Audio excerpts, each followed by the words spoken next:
तो कल के कंटिन्यूशन में हमने कल डिस्कस किया था factors affecting the rate of reaction, वो क्वालिटेटिव फैक्टर थे। आज हम डिस्कस करेंगे कुछ quantitative factor which affect the rate of reaction. So far as syllabus is concerned, we have only two factors which we have to discuss quantitatively. That is, the first one is the effect of concentration on the rate of reaction. Okay. तो इसको हम discuss करने जा रहे हैं, what is the effect of concentration on the rate of reaction.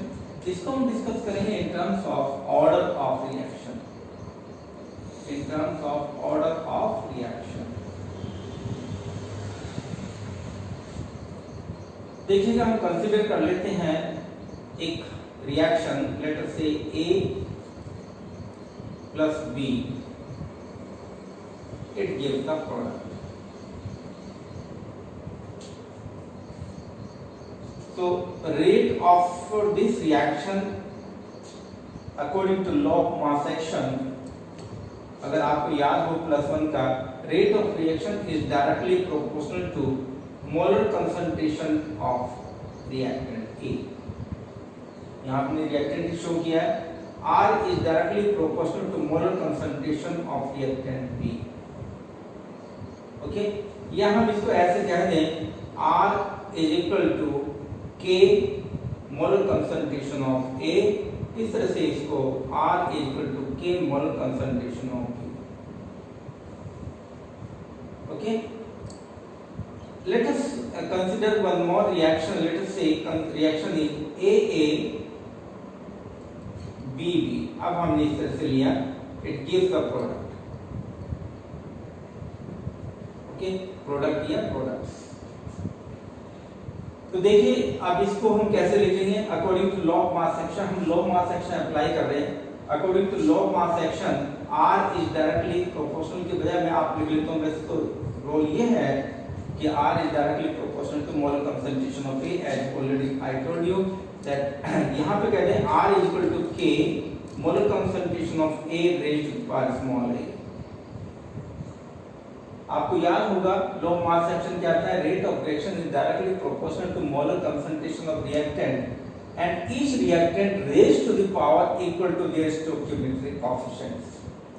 तो इसलिए यहां पर a क्या आ गया, ऊपर आ गया। Similarly we can write R equal to K molar concentration of B raised to power. लेकिन एक क्वेश्चन यहां पे अराइज होता है कि हमने a क्या है, number of moles of A, small b क्या है, number of moles of B। A reactant है, ये इसके नंबर ऑफ मोल्स है, B दूसरा रिएक्टेंट है, B स्मॉल b इसके नंबर ऑफ मोल्स है, यानी कि कितनी अमाउंट हमने ली है। तो हमने A मोल लिए A के, B मोल्स लिए B के। तो अब क्वेश्चन एक अराइज होता है यहाँ पर ये कि भाई कि जितना हम अमाउंट लेते हैं रिएक्टेंट का, क्या वो सारा का सारा रिएक्शन में पार्टिसिपेट करता है। I am repeating the point, जितनी अमाउंट हम लेंगे रिएक्टेंट की, वो whole amount will be used up in the reaction. क्या ये जरूरी है? तो प्रैक्टिकली देखा गया, it is not always necessary that whole amount of reactant which is taken to start the reaction will be consumed in the reaction। जरूरी नहीं है जितनी अमाउंट हमने ली है वो सारे रिएक्शन में कंज्यूम हो जाए। तो इसलिए फिर जब सारे सपोज रिएक्शन में कंज्यूम पूरी अमाउंट नहीं होती, whole amount of A, whole amount of B not used up in the reaction, then how can we say R is directly proportional to A raised to power A? हम कह नहीं सकते R is directly proportional to B raised to power, क्योंकि amount तो पूरी use ही नहीं हो, तो वो रेट को डिटरमाइन कैसे करेंगे। इसलिए क्वेश्चन अराइज हुआ था।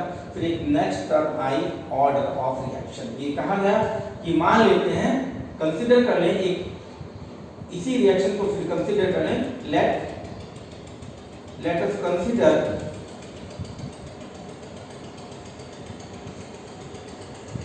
Alpha is the concentration term of A and beta is the concentration term of B। that determine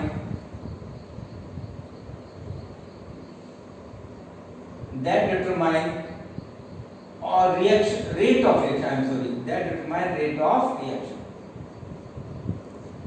हमने ये एक्सपेरिमेंटली एज्यूम कर लिया, एक्सपेरिमेंटली हमें पता चलेगा कि कितनी अमाउंट ए की यूज हुई है, कितनी अमाउंट बी की यूज हुई है। ये हमने अभी तो सपोज किया, एक्सपेरिमेंट के बेस पर ही हमने कह दिया कि alpha is the concentration term of A, beta is the concentration term of B which determine the rate of reaction. हमने ये एज्यूम कर लिया एक्सपेरिमेंटल स्टडी के हिसाब से, ठीक है। Now rate of reaction will be equal to K, that is the rate constant, into molar concentration of A raised by alpha molar concentration of B raised by beta।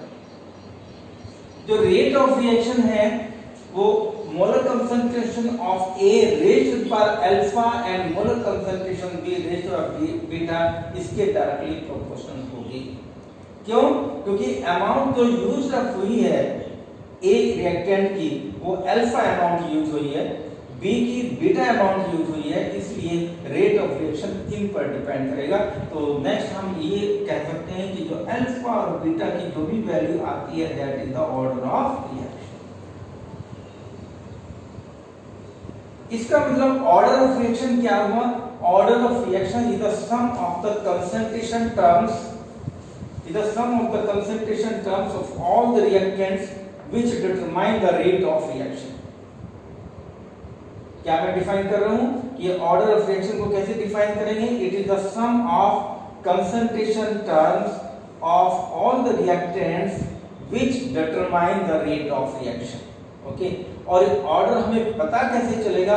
It can be determined only by experimental studies. Okay, तो कभी कभी question ऐसे आता है कि एक reaction को दे देंगे, वो कहेंगे रिएक्शन को according to law of mass action लिखिएगा, रिएक्शन को according to order of reaction लिखिएगा। समझिए ना, यहाँ ए, इसमें अगर हम ए और बी को सम कर दें, ये ऑर्डर नहीं है, ऑर्डर क्या है? Alpha and beta. ओके, तो ये डेफिनेशन थी ऑर्डर ऑफ रिएक्शन की and representation of reaction according to rate, representation of rate of reaction according to law of mass action and according to experimental study in terms of order of reaction। okay, on the basis of order of reaction, reactions को हम कई category में classify कर सकते हैं। reactions में भी fractional order reaction, यानी कि ऑर्डर जरूरी नहीं कि होल नंबर हो, ये फ्रैक्शनल ऑर्डर रिएक्शन भी हो सकती है। ये फर्स्ट और जीरो ऑर्डर रिएक्शन भी पॉसिबल है, ये फर्स्ट ऑर्डर रिएक्शन भी हो सकती है, सेकंड ऑर्डर रिएक्शन भी हो सकती है, थर्ड ऑर्डर भी हो सकती है। हालांकि थर्ड और उसके बाद थर्ड ऑर्डर रिएक्शन भी काफी कम होती है, और फोर्थ ऑर्डर एंड उसके बाद के जो ऑर्डर रिएक्शन है बहुत रेयर होंगे वो। क्यों? क्योंकि कोलिजन थ्योरी के बेस पे हम एक्सप्लेन कर सकते हैं कि जितने टाइप के मॉलिक्यूल्स आपस में कोलाइड करेंगे वहीं पर अब वो रिएक्शन पार्ट्स रिएक्शन का रिएक्शन विल टेक प्लेस। यानी कि मैं रिपीट कर दूं, on the basis of order of reaction we can classify the reaction in different categories: fractional order reaction, zero order reaction, first order reaction, second order reaction, third order reaction and even fourth and fifth order. फिर मैंने एक word use किया था, third order reaction भी काफी कम है और fourth and fifth order reaction तो बहुत रेयर हैं। ठीक है, इसका एक्सप्लेनेशन हम थोड़ा सा बाद में करेंगे जब कोलिजन थ्योरी डिस्कस करेंगे कि हाँ ये क्यों डिफिकल्ट है, फोर्थ ऑर्डर रिएक्शन और fifth order reaction and so on, ये बहुत रेयर रिएक्शंस क्यों हैं, ये बाद में हम डिस्कस करेंगे on the basis of collision theory. Okay, आपको ये जरूर याद होना चाहिए एक एक एग्जांपल हर एक ऑर्डर ऑफ रिएक्शन का, जीरो ऑर्डर का।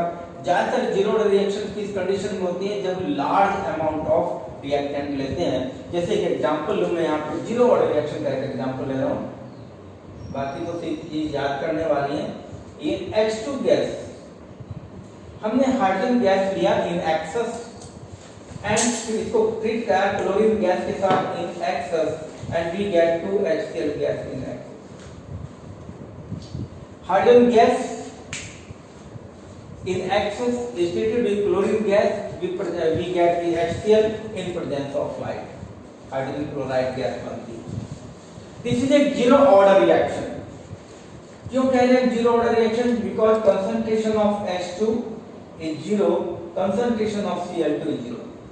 अब आप ये कहेंगे अगर कंसंट्रेशन H2 रिएक्शन में पार्टिसिपेट ही नहीं करी तो कंसंट्रेशन 0 है, इसकी कंसंट्रेशन 0 तो HCl का फॉर्मेशन कैसे हुआ?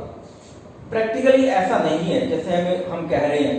प्रैक्टिकली तो यह है कि ये कुछ मॉलिक्यूल H2 और Cl2 के कंबाइन होंगे तभी HCl का फॉर्मेशन होगा, बट ये H2 एंड Cl2 हम इतनी लार्ज क्वांटिटी में लेते हैं, उसके कंपैरिजन में very less number of molecules of H2 and Cl2 combining together to form HCl।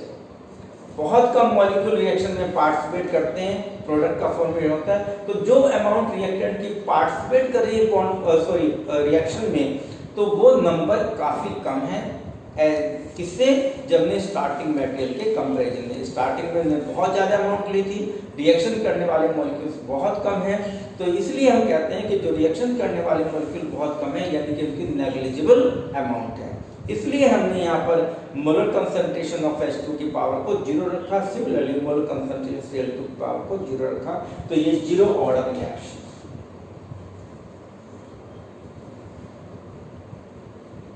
एक चीज हो, एक और टर्म आएगी यहाँ पर। मैंने ऑर्डर ऑफ रिएक्शन को डिफाइन किया, हमने लो मास एक्शन को भी यूज किया, ऑर्डर ऑफ रिएक्शन का लो मास एक्शन कंपैरिजन किया, फिर मैंने क्या ऑर्डर रिएक्शन के बेस पर कितने टाइप की रिएक्शंस हैं, एक मैंने 0 ऑर्डर रिएक्शन का एग्जांपल दिया, इसका रिप्रेजेंटेशन दिया। अब देखिए, जो रिएक्शन, जो रिप्रेजेंटेशन आपको ऑर्डर बताता है, ऑर्डर ऑफ रिएक्शन बताएगा, उसको कहते हैं रेट लॉ इक्वेशन। तो यहाँ पे ये जो इक्वेशन है, जो रेट इक्वेशन है, ये क्या बता रही है, इससे हमें ऑर्डर का पता चल रहा है, इसलिए इसको कहेंगे रेट लॉ इक्वेशन या रेट लॉ एक्सप्रेशन। इसलिए अगर कहीं पर आपको किसी रिएक्शन के सामने इस तरह से रिएक्शन लिख के वो रेट लॉ एक्सप्रेशन कह देता है, तो समझ लो कि वो रेट, उससे आपको ऑर्डर पता चल जाएगा। तो रेट लॉ एक्सप्रेशन दे दें, वो ऑर्डर बताएंगे, नहीं तो आप ऑर्डर आप निकाल सकते हैं एक्सपेरिमेंटल स्टडीज के बेस पर। एक और रिएक्शन देखिएगा, 2N2O5 gives 4NO2 plus O2। देखने में अगर लॉग मास एक्शन अप्लाई करें, यहाँ कितने मोल आएंगे according to log mass action? देखिएगा, मैं कंपैरिजन कर रहा हूं, फिर दोबारा इसको थोड़ा सा देख लें समझने के लिए।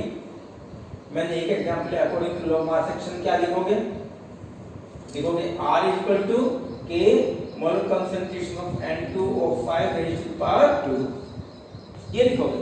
लेकिन प्रैक्टिकली ऐसा नहीं है। अकॉर्डिंग टू एक्सपेरिमेंटल स्टडीज,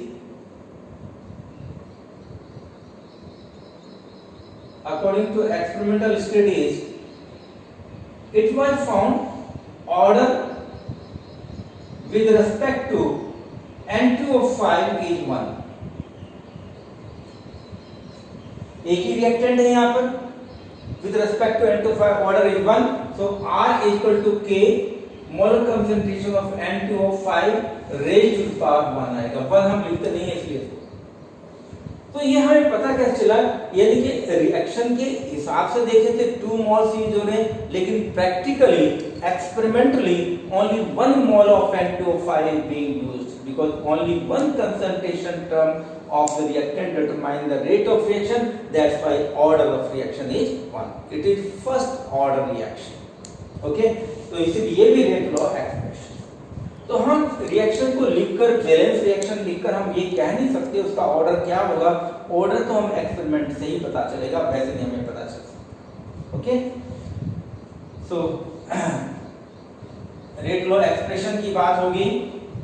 अब इसमें हम एक चीज और ले लेते हैं फॉर द टर्म। अगर मैं कह दूं, मैंने अभी इसी को ले रहा हूं आगे, R equal to K mole N2O5, मान लेते हैं if concentration of N2O5 is considered unity, इसको 1 मान लें, मोलर कंसंट्रेशन की कितनी है, 1 है, तो उस कंडीशन में R इक्वल टू K। तो आप डिफाइन कर सकते हो rate constant is the rate of reaction if molar concentration of reactant is considered unity. अगर मान लीजिए ये भी ले लें, A प्लस B, लेटर से हम ये ले लें, C प्लस D, अगर मैं ये मान लेता हूँ थोड़ी देर के लिए रिएक्शन है, तो यहाँ पर molar concentration of A equal to molar concentration of B, that is 1। अगर कंसंट्रेशन 1 है तो R इक्वल टू क्या हो जाएगा, K हो जाएगा। हम इस तरह से डिफाइन करते हैं। तो रेट कांस्टेंट को कैसे डिफाइन कर सकते हैं? Rate constant is the rate of reaction when molar concentration of reactant is considered unit, 1 मान लेते हैं। ओके, ये डेफिनेशन हो गई। तो ऑर्डर ऑफ रिएक्शन की डेफिनेशन, और इसके बाद एक और टर्म आएगी मॉलिक्यूलरिटी ऑफ रिएक्शन।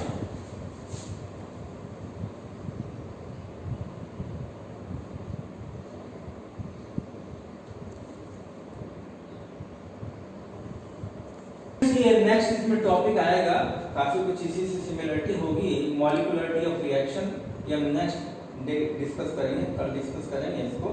ठीक है, इतना आप कंप्लीट करना है इसमें। और आप एक जरूर करना कि हर एक ऑर्डर ऑफ रिएक्शन का, zero, fractional, first, second, third का एक एक एग्जांपल जरूर याद करना। तो कभी एग्जामिनेशन में पूछ लेते हैं, right one example of first order reaction, one example of second order reaction, one example of zero order reaction, कई बार ऐसे आता है। तो बाकी हम कल करेंगे molecularity of reaction. Okay, thank you.